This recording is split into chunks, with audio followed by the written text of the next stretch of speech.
বিজ্ঞান বলে একজন প্রাপ্তবয়স্ক সুস্থ পুরুষ একবার সহবাস করলে যে পরিমাণ বীর্য নির্গত হয় তাতে 40 কোটির মতো শুক্রাণু থাকে। লজিক অনুসারে মেয়েদের গর্ভে যদি এই 40 কোটি পরিমাণ শুক্রাণু স্থান পেত তাহলে 40 কোটি বাচ্চা তৈরি হতো। এই 40 কোটি শুক্রাণু মায়ের জরায়ুর দিকে পাগলের মতো ছুটতে থাকে।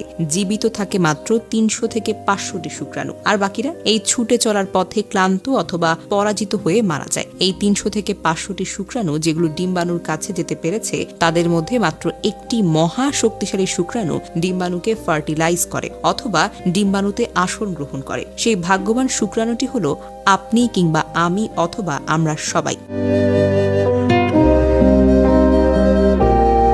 কখনো এই মহাযুদ্ধের কথা আপনার মাথায় এসেছে? আপনি যখন দৌড় দিয়েছেন তখন ছিল না আপনার চোখ, হাত কিংবা পা কিংবা মাথা, তবুও তো আপনি জিতেছেন। আপনি যখন দৌড় দিয়েছেন তখন আপনার ছিল না কোনো সার্টিফিকেট, ছিল না মস্তিষ্ক, তবু আপনি জিতেছেন। আপনি যখন দৌড় দিয়েছেন তখন আপনার ছিল না কোনো শিক্ষা, কেউ সাহায্য করেনি আপনাকে, তবুও তো আপনি জিতেছেন। আপনি যখন দৌড় দিয়েছেন তখন আপনার একটি গন্তব্য ছিল, সেই গন্তব্যটিকে উদ্দেশ্য ঠিক রেখে একা একাগ্রচিত্রে দৌড় দিয়েছিলেন। শেষ অবধি আপনি জিতেও ছিলেন। বহু বাচ্চা মায়ের পেটে নষ্ট হয়ে যায় কিন্তু আপনি মারা যাননি, পুরো 10টি মাস পূর্ণ করতে পেরেছেন। বহু বাচ্চা জন্মের সময় মারা যায় কিন্তু আপনি টিকে ছিলেন। বহু বাচ্চা জন্মের প্রথম 5 বছরেই মারা যায় কিন্তু আপনি এখনো বেঁচে আছেন। অনেক শিশু অপুষ্টিতে মারা যায় কিন্তু আপনার তেমন বড় কিছুই হয়নি।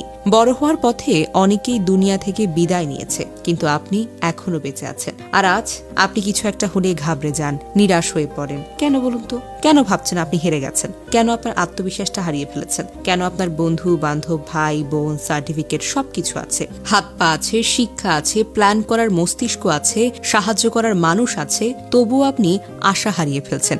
যখন আপনি জীবনের প্রথম দিন হার মানেননি, 40 কোটি শুক্রাণুর সাথে মরণপণ যুদ্ধ করে ক্রমাগত দৌড় দিয়ে কারো সাহায্য ছাড়াই প্রতিযোগিতায় একাই জয়ী হয়েছেন, তাহলে আজ হতাশ কেন? কেন আপনার লাইফ থেকে কেউ চলে গেলে আপনি মেনে নিতে পারেন না? কেন আপনি কিছু একটা হলেই ভেঙে পড়েন? কেন বলেন আমি আর বাঁচতে চাই না? কেন বলেন আমি হেরে গিয়েছি?